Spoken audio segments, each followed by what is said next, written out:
Els usuaris del Cap Bordet a Magòria aviat podrien deixar de visitar-se en barracons. Les obres del nou ambulatori avancen a bon ritme i el districte ha organitzat una visita guiada a l'equipament perquè els veïns el coneguin abans de la inauguració.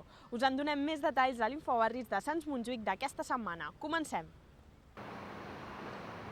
D'aquesta imatge a aquest altre han passat 2 anys. Després de 2 dècades d'espera, les obres del nou ambulatori podrien acabar aviat.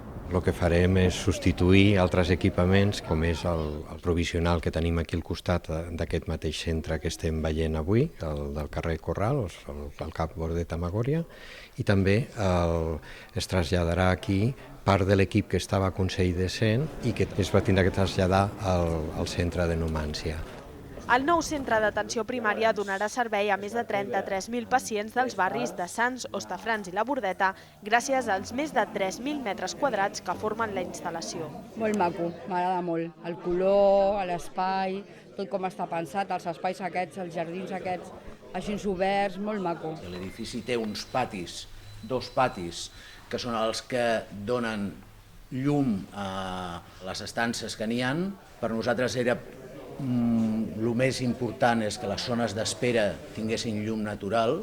Aquí hi haurà metges de medicina general, pediatria o odontologia, però els veïns demanen que s'ampliï amb un servei que consideren fonamental. Són les urgències que, segons han afirmat des de l'ICS, continuaran al Cap Manso. Això és la mancata que tenim, sobretot a Sants, perquè pràcticament les urgències han desaparegut.